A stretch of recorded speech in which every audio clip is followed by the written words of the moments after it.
mu ntambara yamaze kwitwa iminsi 12 yashyamiranyije Isiraheli na Iran ndetse na Leta Zunze Ubumwe za Amerika zikaza kubizamo.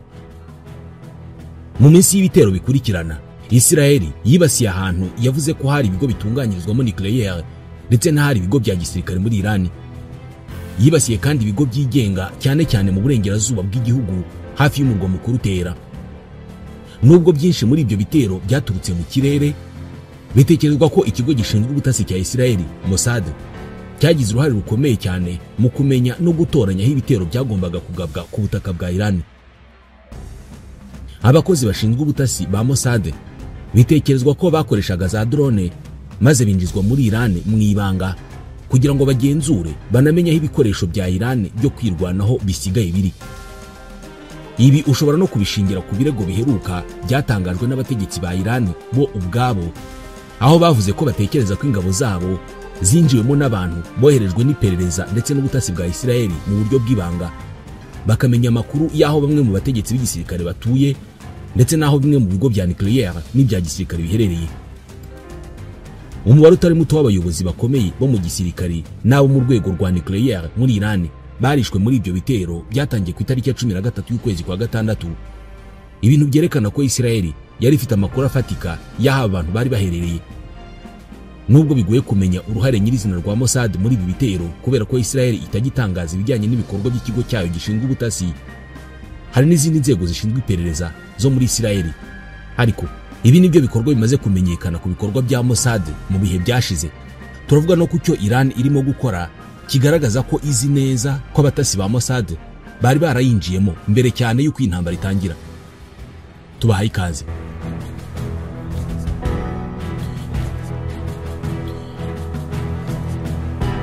Abategetsi ba Iran batangiye urukurikirane rw'ibikorwa byo guta muri yombi no kwica abantu bakekwaho gukorana n'inzego z'iperereza za Isiraheli nyuma y'intambara iheruka hagati y'ibihugu byombi, intambara yamaze iminsi 12. Ibi bije nyuma y'uko abategetsi bavuga ko habaye kwinjirwa ku buryo budasanzwe mu nzego z'umutekano za Iran bikozwe n'abakozi b'iperereza n'abatasi ba Isiraheli. Abategetsi batekereza ko amakuru yamenyeshejwe Isiraheli yagize uruhare rukomeye cyane mu bwicanyi bwabaye ku bantu bakomeye mu gihe cy'intambara, harimo abasirikare bo ku rwego rwo hejuru bo mu ngabo zidasanzwe za Iran ndetse n'abahanga mu bya nucleaire. Iran yishinja abakozi ba Mossad, urwego rw'iperereza rwa Isiraheli, kuba barabikoze bari mu gihugu imbere muri Iran, kubera uburyo kwica abasirikare bakuru ba Iran n'aba bahanga mu bya nucleaire byakozwe mu buryo buhanitse kandi bigakorwa ku mugaragaro. Abayobozi ba Iran barimo barafata abantu bose bakekwaho gukorana n'inzego z'ubutasi z'amahanga, bakavuga ko ari ukugira ngo barengere umutekano w'igihugu. Ariko nanone hari abafite impungenge ko ibyo bikorwa bigamije gucecekesha abatavuga rumwe n'ubutegetsi no kongera kugenzura abaturage. Muri iyi ntambara yamaze iminsi 12, Iran yishe abantu 3 yabaruraga ko bakorana na Isiraheli. Ku wa gatatu w'iki cyumweru, umunsi umwe nyuma y'ihagarikwa ry'intambara, abandi bantu 3 barishwe bashinjwa ibyaha bisa n'ibyo ngibyo byo gufasha Isiraheli kuneka Iran. Abategetsi batangaje ko bamaze gufata abarenga 100 bakaba bakurikiranyweho ubutasi. Televiziyo ya leta muri Iran yerekanye abantu bamwe bafunzwe bavuga ko bemeye gukorana n'ubutasi bwa Isiraheli. Amatsinda aharanira uburenganzira bwa muntu hamwe n'abaharanira demokarasi bo bagaragaza impungenge bavuga ko Iran isanzwe ikoresha uburyo bwo gutera ubwoba abakekwaho ibyaha no kubahatira kwemera ibyaha biciye mu binyoma ndetse ikabacira imanza zitubahirije amategeko. Hari ubwoba ko hari abandi bashobora gukurikizwaho bakicwa. Minisiteri ishinzwe iperereza muri Iran ivuga ko iri mu ntambara idacogora n'imitwe y'iperereza yo mu burengerazuba n'iya Isiraheli, harimo CIA y'Abanyamerika, Mossad ya Isiraheli na MI6 y'Abongereza.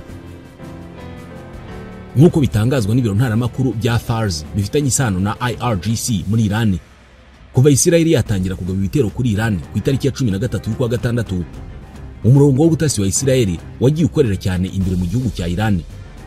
Fars ivuga ko mu minsi 12 yonyine inzego z'iperereza n'umutekano za Iran zafasha abantu barenga 700 bakekwaho gukorana n'ubutasi bwa Isiraheli. Abanya-Iran baganiriye na BBC bavuze ko babonye ubutumwa bugufi buturuka muri Minisiteri ishinzwe iperereza ya Iran baburirwa ko nimero zabo zagaragaye ku mbuga nkoranyambaga zifitanye isano na Isiraheli. Babwiye ko bagomba kuva kuri izo mbuga bitaba ibyo bagakurikiranwa. Guverinoma ya Iran yanongereye igitutu ku banyamakuru bakorera ibitangazamakuru bivuga ururimi rw'igiperse bikorera mu mahanga harimo BBC Persian, Iran International ikorera i Londres na Manoto TV. Nk'uko bitangazwa na Iran International, IRGC yataye muri yombi nyina, se na musaza w'umwe mu bayobozi bakuru b'iyo televiziyo itera, hagamijwe kumushyira ku gitutu ngo yegure kubera uburyo iyo televiziyo yakurikiranye inkuru y'intambara ya Iran na Israel. Uwo munyamakuru yakiriye telefone ya se wari ku gitutu cy'inzego z'umutekano amusaba kureka akazi, amuburira ko n'undi mubabaro ushobora gukurikiraho. BBC yanditse ko nyuma y'uko intambara itangiye, abanyamakuru ba BBC ivuga mu rurimi rw'igiperse n'imiryango yabo bashyizweho iterabwoba ryinshi. Nk'uko bamwe mu banyamakuru bakorera ibyo bitangazamakuru babivuze, abategetsi bashinzwe umutekano muri Iran ngo bavuganye n'imiryango y'aba banyamakuru babamenyesha ko mu gihe cy'intambara biba byemewe gufata abo mu miryango nk'ingwate. Aha bababwiraga ko bashimuta ntacyo byaba bitwaye. Aba bategetsi banashinja abo banyamakuru icyaha cyo kuba muhareb. Iri ni ijambo risobanura umuntu urwanya Imana, icyaha gihanishwa igihano cy'urupfu muri Iran. Mu gihe cy'intambara, guverinoma ya Iran yagiye igabanya bikomeye uburyo bwo kubona internet, kandi nubwo intambara yarangiye ntabwo biragaruka mu buryo busanzwe. Gukuraho internet mu bihe by'ibibazo, cyane cyane mu gihe cy'imyigaragambyo mu gihugu hose, bisanzwe bikoreshwa muri Iran. Kandi ubu imbuga nkoranyambaga zirimo Instagram, Telegram, X, YouTube n'ibitangazamakuru nka BBC byamaze igihe kinini bifunzwe muri Iran, kandi ntibishobora gufungurwa keretse umuntu ukoresheje uburyo bwo guhisha ahava, VPN. Uku kwikandagira kw'abategetsi ba Iran mu kugerageza guhangana n'inzego z'ubutasi za Israel n'izindi zo mu burengerazuba bw'isi bifite ukuri, kubera ko urwego rwa Mossad rushinzwe ubutasi muri Israel rumenyereweho kugira ubushobozi bwo kwinjira mu bindi bihugu rukabona amakuru ahagije atuma rugaba ibitero bihitana abanzi ba Israel, ruhereye ku bayobozi bakuru b'inzego zitandukanye. Usibye uburyo uru rwego rwashoboye kwinjira muri Iran rukamenya aho abayobozi batandukanye b'igisirikari ndetse n'abahanga mu bya nuclear baherereye, na mbere yaho Israel yashoboye kwica abanzi bayo ikoresheje amakuru yagiye azanwa na Mossad. Reka tuvuge kuri bimwe muri ibyo bikorwa. Reka duhere ku yicwa ry'umuyobozi w'umutwe wa Hamas, Ismail Haniyeh, wishwe mu kwezi kwa karindwi mu 2024. Uyu muyobozi wa politiki w'umutwe wa Hamas yiciwe mu nzu yarimo itera ku itariki ya 31 y'ukwa karindwi mu 2024. Nubwo Israel itahise yemera uruhare rwayo muri ubwo bwicanyi, nyuma y'amezi make Minisitiri w'ingabo wa Israel, Israel Katz, yaje kwemeza ko ari Israel yari nyuma y'urwo rupfu rwa Haniyeh. Uburyo nyabwo Haniyeh yaba yarishwemo ntabwo buramenyekana neza. Khalil al-Haya, umwe mu bayobozi ba Hamas, yavugiye mu kiganiro n'abanyamakuru ko Haniyeh yishwe n'igisasu cya misile, avuga ko amakuru yatanzwe n'abari hafi ye icyo gihe ubwo byabaga ngo yemeje uburyo uyu mugabo yishwemo. Gusa raporo ya New York Times yasubiyemo ibyo abayobozi barindwi ba Hamas batangaje, ivuga ko Haniyeh yishwe n'igisasu cyari cyarashyizwe mu nyubako ye mu ibanga, kikashyirwa mu mezi abiri mbere y'uko yicwa. Ni mu nzu yari asanzwe acumbikamo. Haniyeh ni umwe mu bayobozi benshi ba Hamas bamaze kwicwa na Israel kuva ku itariki ya karindwi y'ukwezi kwa 10 mu 2023 nyuma y'igitero Hamas yagabye kuri Israel. Muri bo kandi harimo na Yahya Sinwar wari uhagarariye Hamas muri Gaza, harimo umuvandimwe we witwa Mohamed, umuyobozi w'ingabo za Hamas Mohamed Def, ndetse n'umwungirije Marwan Issa. Ikindi gikorwa Israel yakoze muri iyi minsi igikesha ububasha bwa Mossad mu gutata no guturitsa ibikoresho by'itumanaho cyangwa se ibyombo by'abayobozi b'umutwe wa Hezbollah. Ku itariki ya 17 y'ukwezi kwa karindwi 2024, ibihumbi by'ibikoresho byaturikiye icyarimwe hirya no hino muri Liban, cyane cyane mu duce umutwe wa Hezbollah ukomeyemo. Ibyo bikoresho byaturitse byahitanye bamwe mu babikoreshaga ndetse n'abari hafi yabo, abandi barakomereka, bitera ubwoba n'impagarara mu gihugu. Bukeye bwaho ibindi bikoresho by'uturadiyo twitumanaho twa Talkie-Walkie nabyo byaraturitse, bihitana ubuzima bw'abandi bantu ndetse bikomeretsa abarenga 100. Ibi byabaye mu gihe Israel na Hezbollah bari mu ntambara yatagijwe n'ibitero bya Hezbollah byari byagabwe ku birindiro bya Israel nyuma y'umunsi umwe wonyine umutwe wa Hamas ugabye ibitero ku itariki ya 7 y'ukwa 10 mu 2023. Minisitiri w'intebe wa Israel Benjamin Netanyahu yaje kwemeza ko Israel ariyo yagabye ibyo bitero nk'uko byatangajwe n'itangazamakuru ryo muri Israel hashize amezi 2. Mu kiganiro cyatambutse kuri CBS televiziyo muri Leta Zunze Ubumwe za Amerika, bamwe mu bahoze ari abakozi b'iperereza bavuze uburyo ibyo bitero byateguwe nuko byashyizwe mu bikorwa. Bavuze ko ikigo cy'iperereza cya Isiraheli Mossad cyashyize ibiturika mu mabatre y'uturadiyo cyangwa se Tokyo Kize, ibikoresho byatwarwaga mu mufuko uri ku gice cy'agatuza hafi y'umutima.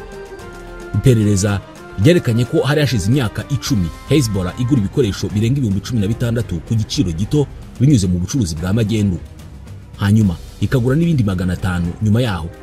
Ibi byemejwe na CBS. Ibyo bikoresho byaturikiye mu bice bitandukanye bya Libani, harimo no mu masoko n'ahandi hantu hahurira abantu benshi. Ibitaro byo muri Libani byari byuzuye abarwayi bakomerekejwe n'iyo myuka, aho benshi banagize ubumuga bukomeye. Komiseri mukuru w'ishami ry'umuryango w'abibumbye rishinzwe uburenganzira bwa muntu Volker Turk yise ibyo bitero icyaha cy'intambara.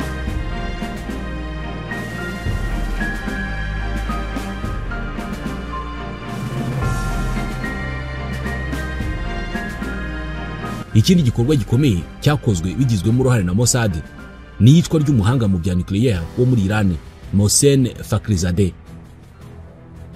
Mu kwezi kwa 11 mu 2020, urukurikirane rw'imodoka zari zitwaye Mohsen Fakhrizadeh, umwe mu bahanga bakomeye ba Iran mu by'ingufu za nucleaire, zaratewe ni mu mujyi wa Absard mu burasirazuba bw'umurwa mukuru Tehran. Fakhrizadeh yishwe hakoreshejwe ikoranabuhanga rigezweho rishingiye ku bwenge buhangano artificial intelligence binyuze mu gukoresha imbunda yagenzurirwaga kure. Umunyamakuru wa BBC mu ishami ry'icyongereza Jival Gol yaranditse ati kugira ngo umuntu yicwe mu buryo bunoze nk'ubwo akarasirwa mu modoka igenda kandi nta musivile n'umwe ugizweho ingaruka, bisaba ubuhanga buhanitse n'ubwenge budasanzwe bwo ku rugamba. Mu kwezi kwa 4 mu 2018, Minisitiri w'Intebe wa Isiraheli Benjamin Netanyahu yerekanye dosiye nini igizwe n'inyandiko zibarirwa muri za mirongo zashingwaga ko zigaragaza umugambi wa Iran wa nucleaire. Avuga ko zari zimaze amezi zibitswe nyuma yo kwibwa n'iperereza rya Isiraheli Mossad. Ni mu gikorwa cyabereye ku bubiko buri nko mu birometero 30 uvuye Tehran. Ibintu byaje no kwemezwa na perezida wa Iran icyo gihe Hassan Rouhani. Mu kiganiro n'abanyamakuru ubwo yatangazaga ayo makuru, Netanyahu yavuze ko Mohsen Fakhrizadeh yari igice cy'ingenzi cy'icyo yise umushinga w'ibanga w'intwaro za nucleaire. Dr Mohsen Fakhrizadeh, mujye mwibukira izina, niko yavuze icyo gihe. Iran yari yarashinje Isiraheli kuba inyuma y'ubwicanyi bw'abandi bahanga bane bayo mu by'ingufu za nucleaire bishwe hagati y'umwaka wa 2010 n'2012. Nanone mu mwaka wa 2010, Mahmoud al-Mabou, umwe mu bayobozi bakuru b'igisirikare cy'umutwe wa Hamas, yiciwe mu cyumba cye cya hoteli i Dubai. Ubwo urupfu rwe rwatangiraga kuvugwa, byagaragaraga nk'urupfu rusanzwe, ariko polisi ya Dubai yakoze iperereza maze isesengura amashusho yafashwe na za kamera zicunga umutekano CCTV cameras ziri kuri hoteli, iza gutahura ko al-Mabou yishwe n'itsinda ry'abantu bari barateguye bihagije. Polisi yatangaje ko al-Mabou yabanje gushyirwa ku muriro w'amashanyarazi mbere yo kwicwa anizwe. Haketswe ko ubwo bwicanyi bwateguwe n'ikigo gishinzwe ubutasi n'iperereza cya Isiraheli Mossad. Ibintu byateje impagarara n'umwuka mubi mu mubano wa diplomasi hagati ya Leta Zunze Ubumwe z'Abarabu na Isiraheli. Gusa abahagarariye Isiraheli muri diplomasi bavuze ko nta kimenyetso gifatika cyerekana uruhare rwa Mossad muri ubwo bwicanyi. Nanone mu mwaka wa 1996, Yahya Ayash, inzobere mu gukora ibisasu byakoreshwaga n'umutwe wa Hamas, yishwe hakoreshejwe telefoni igendanwa yo mu bwoko bwa Motorola Alpha. Iyi yari yashyizwemo igisasu gipima amagarama 50. Ayash yari umwe mu bayobozi bakomeye b'igisirikare cya Hamas. Yarazwi cyane kubera ubuhanga bwe mu gukora ibisasu bya bombe no gutegura ibitero bigabwa ku nyubako n'ibikorwa bya Isiraheli bifite agaciro k'ingenzi. Mu mpera z'umwaka wa 2019, Isiraheli yakuyeho ibihano byabuzaga gutangaza amakuru arambuye kuri ubwo bwicanyi, maze televiziyo yo muri Isiraheli Channel 13 TV itangaza ikiganiro cya nyuma Yahya Ayash yagiranye kuri telefone na se, ari nayo yakoreshejwe mu kumwica. Ntabwo ari ukwica abanzi bayo gusa, ahubwo Mossad yagiye inagira uruhare no mu kurokora abanya-Isiraheli mu bihe bitandukanye. Mu ntangiriro z'imyaka ya 1980, urwego rw'iperereza rwa Isiraheli Mossad rukoreye ku mabwiriza y'uwari minisitiri w'intebe Menachem Begin, rwakoze igikorwa kibanga cyo kurokora no kwinjiza muri Isirayeli abayahudi bagera ku 7,000 bakomoka muri Ethiopia banyuze muri Sudani. Icyo gikorwa cyakozwe mu ibanga rikomeye kubera ko Sudani icyo gihe yari igihugu cy'abanzi mu ihuriro ry'Abarabu. Mossad yashinze ikigo cyo kujijisha ku nkengero z'inyanja itukura, bivuga ko ari cy'abakerarugendo baza kwidagadura mu bikorwa byo koga mu mazi, diving center. Nyamara ntabwo ari byo byakorwaga. Ku manywa abakozi b'urwego rw'iperereza Mossad bifataga nk'abakozi basanzwe ba hoteli, ariko mu ijoro bagashakisha abayahudi baturutse muri Ethiopia binjiye muri Sudani rwihishwa, bakabambutsa bakabajyana muri Isirayeli hifashishijwe indege cyangwa se ubwato. Icyo gikorwa kibanga cyamaze hafi imyaka 5 kandi cyamenyekanye gusa nyuma yuko abo bakozi ba Mossad bamaze kuvayo. Mossad kandi yanakoze ikindi gikorwa cyo gutabara abari bafashwe bugwate ku kibuga cy'indege cya Entebbe mu 1976, kikaba igikorwa gifatwa nka rumwe mu ngero zikomeye z'intsinzi y'igisirikare cya Isirayeli mu mateka. Uru rwego rw'iperereza Mossad rwatanze amakuru y'ingenzi mu gihe ingabo za Isirayeli zakoraga igikorwa cyo gutabara abanya-Isirayeli ku kibuga cy'indege cya Entebbe muri Uganda. Icyo gihe abarwanyi bo mu mutwe witwa PFLP, ishyaka riharanira kubohora abanya-Palestine, bafatanyije n'Abadage babiri, bari bahinduye icyerekezo cy'indege yari igiye Paris bayijyana muri Uganda. Abo barwanyi bafashe bugwate abari mu ndege bose babashyira ku kibuga cy'indege cya Entebbe. Ingabo za Isirayeli zinzobere cyane mu bikorwa byo kugaba ibitero bidasanzwe zagabye igitero cy'igitangaza ku kibuga cy'indege cya Entebbe, zirokora abanya-Isirayeli bagera ku 100 bari barahongaho nk'ingwate.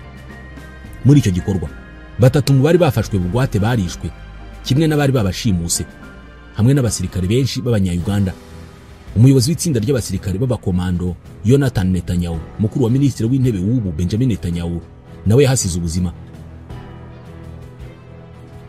Mossad yagiye inakora ibikorwa byo guhorera Isirayeli ku banzi bayo. Mu mwaka w'1972 abarwanyi bo mu mutwe w'abanya-Palestine witwa Black September bishe abakinnyi 2 ba ekipe Olympique ya Isirayeli, maze bafata abandi 9 babagira ingwate. Ni ku kibuga imikino Olympique yaberagaho i Munich mu Budage. Mu myaka yakurikiye icyo gitero, urwego rw'iperereza rwa Isirayeli Mossad rwatangiye ibikorwa byo kwihimura ku bantu bakekwaho ko bagize uruhare muri icyo gitero, barimo na Mahmoud Amshari. Amshari yiciwe Paris, yishwe n'igisasu cyari cyatezwe muri telefoni yo mu rugo rwe. Yakomerekejwe bikomeye ku kuguru, aza guhitanwa n'ibyo bikomere. Mu mwaka w'1960 ibikorwa byo gufata no gushimuta Adolf Eichmann byakozwe n'urwego rw'iperereza rwa Isirayeli Mossad, byabaye bimwe mu byamenyekanye cyane mu mateka y'iperereza rya gisirikare.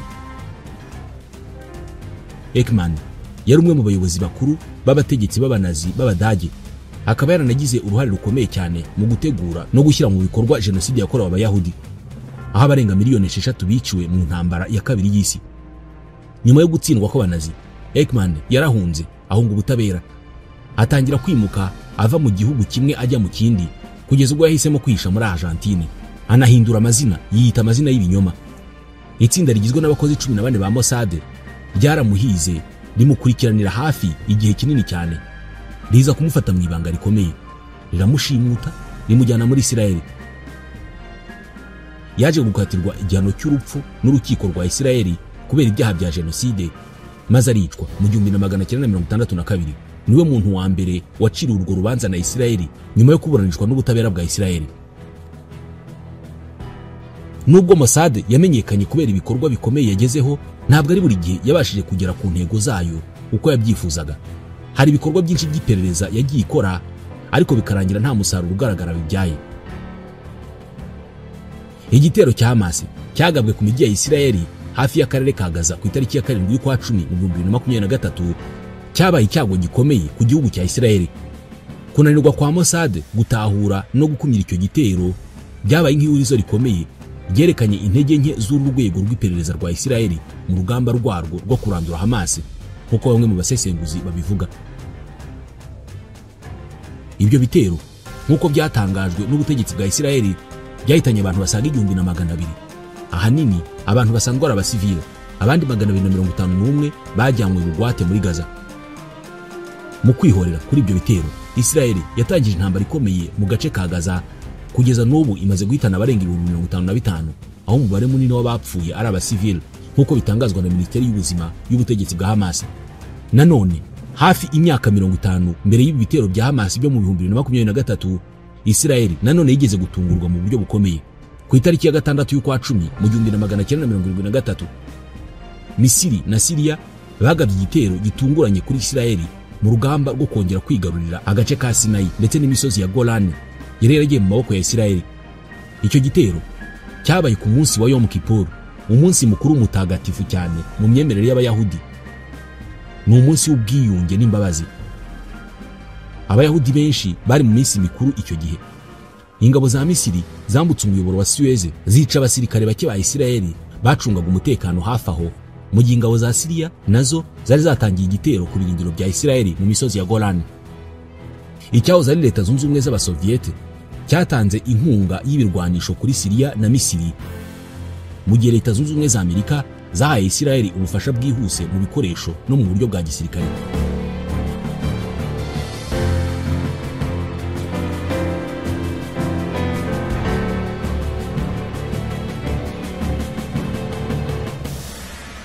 Nubwo Israel yabanje gutungurwa, yaje kongera kwisuganya igarura icyizere ku rugamba. Intambara yarangiye ku itariki ya 25 y'ukwa 10 ubwo umuryango w'abibumbye wasohoraga itangazo risaba impande zombi guhagarika imirwano. Israel kandi yananiwe kwica umukuru wa Hamas, Mahmoud al-Zahar. Mu mwaka wa 2003, Israel yagabye ibitero by'indege bigamije kwica Mahmoud al-Zahar, umwe mu bayobozi bakuru b'umutwe wa Hamas mu mujyi wa Gaza. Nubwo al-Zahar yabashije kurokoka, ibyo bitero byahitanye umugore we, bitana umuhungu we witwa Khaled n'abandi baturage benshi bari batuye hafi aho. Ibisasu byari bigenewe kurasa aho al-Zahar yari atuye byasenye burundu inzu ye, byerekana ubukana n'ingaruka zikomeye z'ibitero bya gisirikare mu duce dusanzwe dutuwemo n'abasivile. Israel kandi yananiwe kwica undi muyobozi wa Hamas witwa Khaled Meshal. Ni mu mwaka wa 1997 ubwo Israel yakoraga igikorwa cya gisirikare cyateje umwuka mubi mu mubano wayo na Jordani, ubwo yageragezaga kuroga Khaled Meshal wari umuyobozi wa politike w'umutwe wa Hamas. Ni igikorwa cyakozwe n'abakozi b'iperereza ba Mossad, kibera mu murwa mukuru wa Jordani, Amman. Gusa byarangiye aba batasi bamenyekanye maze bafatwa n'inzego z'umutekano za Jordani. Ibi byatumye Israel ihatirwa gutanga umuti uvura uburozi, antidote, kugira ngo ikize ubuzima bwa Meshal. Wari uyoboye Mossad icyo gihe, Dani Yatom, niwe ubwe wagiye muri Jordani gutanga uwo muti. Iki gikorwa cyaje guhungabanya umubano wa diplomasi hagati ya Israel na Jordani.